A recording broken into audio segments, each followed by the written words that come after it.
அடுத்தது சிம்ம ராசி மேம். சிம்ம ராசிக்கு ஆடி மாத பலன் எப்படி இருக்கு? இந்த சிம்ம ராசி எந்த உறவோட கொஞ்சம் ஜாக்கிரதையா இருக்கணும்? கண்டிப்பா மேடம். பொதுவா ஆடி மாதத்துல முற்பகுதியில எப்படி இருக்கு அப்படின்னா, சுயஸ்தானத்துல இவ்வளோ நாள் வந்து கேத்து மட்டும் இருந்தார் மேடம். எனக்கு வந்து தனிமையா இருந்தாலும் என்னோட முன்னேற்றத்துக்காக என்னோட தனிமையை நான் பயன்படுத்திக்கிறேன். தொழில் ஸ்தானத்துல செவ்வாய் அப்படின்னும் போது வேலை செய்யற இடத்துல நம்ம உண்டு நம்ம வேலை உண்டு அப்படின்ற மாதிரி இருந்துடுறது நல்லது. செய்யக்கூடிய தொழில் நல்ல லாபம் அப்படின்றது வரும். இருந்தாலும் பார்ட்னர்ஷிப் கன்சர்ன், ஹையர் அஃபிஷியல் இதெல்லாம் இருக்கு. பார்ட்னர்ஷிப் கன்சர்ன்னா பார்ட்னர் கிட்ட நம்ம உண்டு நம்ம வேலை உண்டுன்னு இருந்தணும்.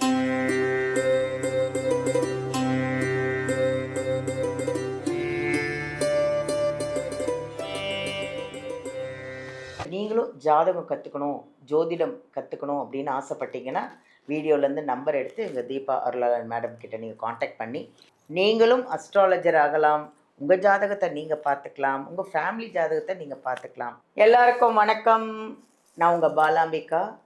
உலகமெல்லாம் பார்த்து ரசித்து எங்களுக்கு ஒரு பாசிட்டிவான கமெண்ட் எல்லாம் கொடுத்து எங்கள் ஜோதிடர் யுகம் சேனலை வந்து இவ்வளோ ஒரு சக்ஸஸ் ஆக்கி பிரபலமாக்கி உங்களுக்காக நாங்கள் நிறைய ஜோதிடர்களை நிறைய ஒரு விஷயங்களும் உங்களுக்காக எடுத்துகிட்டு வந்துட்டுருக்குறோம். இந்த 12 ராசியும் எப்படி இருக்குது ஒவ்வொரு விசேஷமும் நாங்கள் ஒரு இதுக்காக உங்களுக்காக கொண்டு வந்துட்ருக்கோம். இன்றைக்கி ஒரு அருமையான பதிவுங்க. இன்றைக்கி ஆடி மாத பலன், அதாவது ஆடி மாதம் வரப்போகுது. ஆடி மாதமே வந்து தெய்வத்துக்குரியது, அதுவும் அம்மனுக்கு உகந்த மாதம்தான் ஆடி மாதம். இந்த ஆடி மாதத்தில் எப்படி இருக்குது 12 ராசிக்கும் ஆடி மாத பலன் எப்படி இருக்குது அப்படின்னு ஒரு அருமையான நம்ம அழகான ஒரு ஜோதிடர் வந்து சொல்ல போகிறாங்க.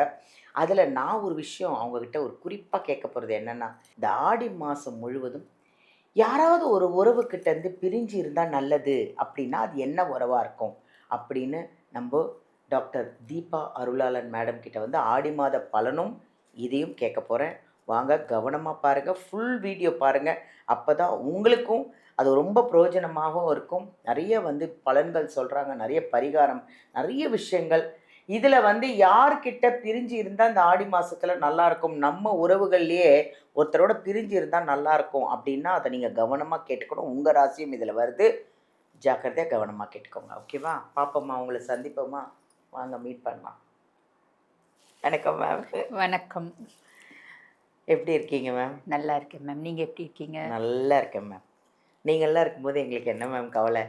எனக்கு ஏதாவது பிரச்சனைனா நான் மேம்க்கு கால் பண்ண போகிறேன். கண்டிப்பாக. அவ்வளோ வந்து ஒரு அருமையான நிறைய பதிவுகள், நிறைய 12 ராசிக்கும் ஒரு அற்புதமாக புது புது விஷயங்களெல்லாம் நீங்கள் கொண்டு வந்துட்ருக்கீங்க. அப்படி தான் இன்றைக்கி நம்ம வந்து ஆடி மாத பலன் பார்க்க போகிறோம். ஏன்னா அம்மனுக்கெல்லாம் உகந்த மாதம் வந்து ஆடி மாதம். ஃபஸ்ட்டு மேம், ஆடி மாதம் பலன் எப்படி இருக்கும் அப்படின்னு சொல்லுங்கள். அடுத்தது, இந்த ஆடி மாதம் முழுவதும் ஒரு உறவினர்கிட்டேருந்து பிரிஞ்சு இருந்தால் நல்லது அப்படின்னு நான் கேள்விப்பட்டேன். அது எந்த உறவாக இருக்கும் இந்த 12 ராசிக்கும்? கண்டிப்பாக மேடம். பொதுவாகவே வந்து பாருங்க, இந்த ஆடி மாதம் அப்படின்னாலே வந்து பார்த்தீங்கன்னா ஆடிப்பட்டம் தேடி விதை அப்படிம்பாங்க. ஆடி மாத காத்துக்கு அம்மியும் வந்து பார்த்தீங்கன்னா அசையும் அப்படிம்பாங்க.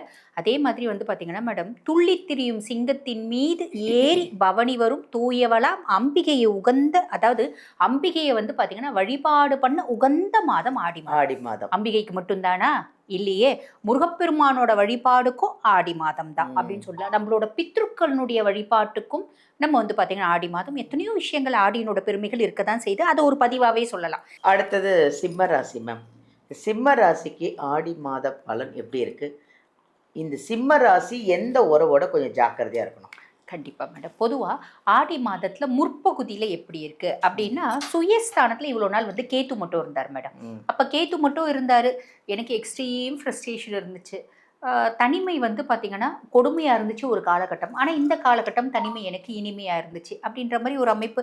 நம்ம என்ன சொன்னாலும் கேத்து சுயஸ்தானத்தில் இருந்தால் ஒரு குழப்பவாதி, ஒரு இனம் புரியாத ஃப்ரஸ்ட்ரேஷன், டெல்யூஷன், இல்யூஷன், ஒரு மாதிரி விட்டேத்தியான வாழ்க்கை, தன்னைத்தானே சுருக்கி கொள்ளுதல், கம்ப்ளீட் சோஷியல் வித்ட்ராயல், இதெல்லாம் இருந்துச்சு மேடம். இப்போ சுக்கிரனும் சேர்ந்துருக்காரு. எனக்கு வந்து தனிமையாக இருந்தாலும் என்னோட முன்னேற்றத்துக்காக என்னோட தனிமையை நான் பயன்படுத்திக்கிறேன். என்னோட நேரத்தை என்னோட முன்னேற்றத்துக்காகவும் என்னோட சந்தோஷத்துக்காகவும் ஆக்கப்பூர்வமாக ஏதாவது செய்யறதுக்காகவும் நான் என்னோட நேரத்தை பயன்படுத்திக்கிறேன், நானே தனிமை இருந்தாலும் நான் சந்தோஷத்தை உணர்றேன் அப்படின்ற மாதிரி. அதே மாதிரி அவங்களோட ஹாப்பினஸ்க்கு அவங்க என்ன செய்யணுமோ அதெல்லாம் செஞ்சுப்பாங்க. நான் ரொம்ப ஃப்ரஸ்ட்ரேட் ஆகி அப்படியே இருந்தேன், இப்போ அதுலேருந்து மீண்டு வரேன் அப்படின்னு சொல்லக்கூடிய அமைப்பு உண்டு. அதுக்கப்புறம் வந்து பார்த்திங்கன்னா 10ஆம் பாவம் தொழில் ஸ்தானத்தில் செவ்வாய். தொழில் ஸ்தானத்தில் செவ்வாய் அப்படின்னும் போது வேலை செய்கிற இடத்துல நம்ம உண்டு, நம்ம வேலை உண்டு அப்படின்ற மாதிரி இருந்துடுறது நல்லது. நான் சுய தொழில் வச்சு நடத்துகிறேங்க, எக்ஸலண்ட்டாக தொழில் வந்து மேன்மையடையும், முன்னேற்றம் அடையும், புது கிளையன்ஸ் வருவாங்க, நிறைய வந்து ஆர்டர்ஸ் வரும், தொழில் நல்ல டெவலப் ஆகும், மாற்றுக்கிறது கிடையாது. ஆனால் கவனமாக இருக்கணும் அப்படின்றது இங்கே வந்துடும். நான் ஒரு கன்சர்ன் வச்சு நடத்துகிறேன், என்கிட்ட வேலை செய்கிறவங்கள நான் திட்டக்கூடாது. என்கிட்ட தானே வேலை செய்கிறாங்க, தப்பு செய்கிறாங்க, நான் என்ன பண்ண முடியும்? நான் வந்து என்னால் கோவத்தை கண்ட்ரோல் பண்ண பயங்கரமாக கத்துறேன்னு வச்சுக்கோங்களேன், சும்மா ஒரு 2 நிமிஷம் திட்டுறேன், யூனியனு ஸ்ட்ரைக்கு கம்முன்னு உட்காந்துருவாங்க, வேலை 4 நாள் நடக்காது, பெரிய நஷ்டத்தை நீ சந்திப்ப, அதனால வேண்டாம். இல்லைங்க, நான் ஒரு கன்சர்னில் வேலை செய்கிறேன்.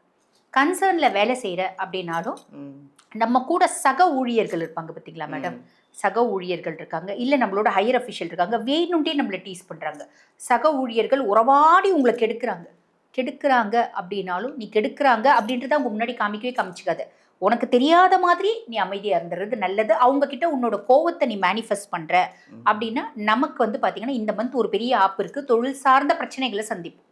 ஸோ அமைதியாக இருந்து, இது நம்ம வந்து கேட்ட கேள்வி முற்பகுதியிலே வந்துடும்.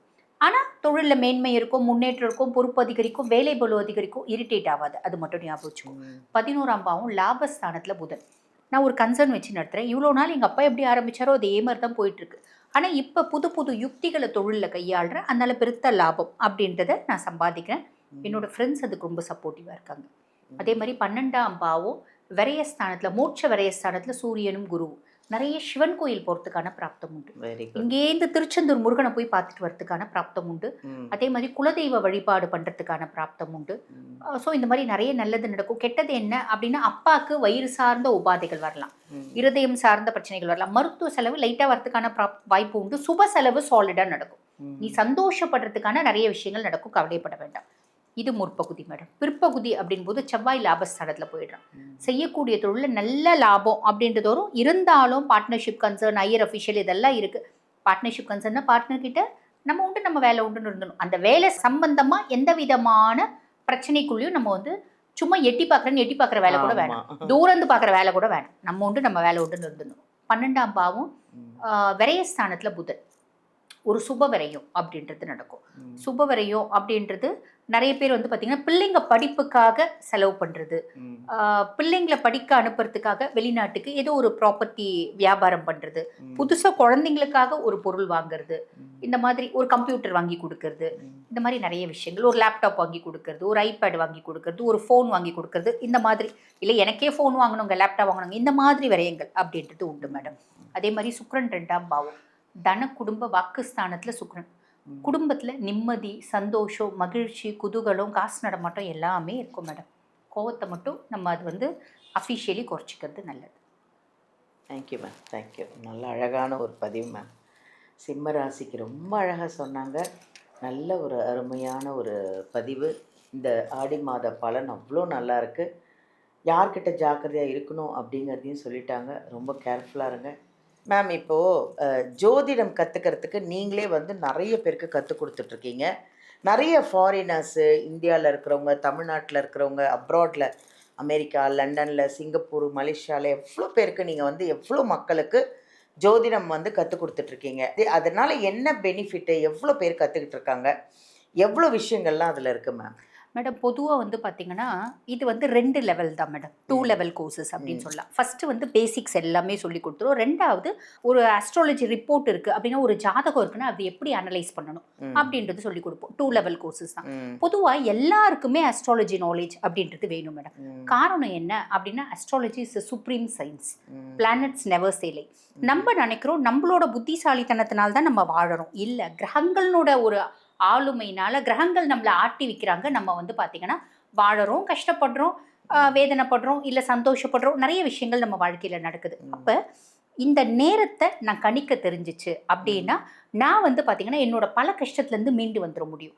என்னோட சந்தோஷமான சுபிக்ஷமான வாழ்க்கைக்கு நானே அனலைஸ் பண்ணிக்க முடியும். இந்த பேசிஸ்ல தான் மேடம் எங்கள் அப்பா எங்கள் வீட்டில் எல்லாருக்கும் அஸ்ட்ராலஜி சொல்லி கொடுத்தாங்க. வெரி குட் வெரி அதே மாதிரி எல்லாரும் கற்றுக்கிட்டாங்க அப்படின்னா நல்லது. இப்போ எங்கள் வீட்டில் எல்லா பிள்ளைங்களும் டாக்டர்ஸ்.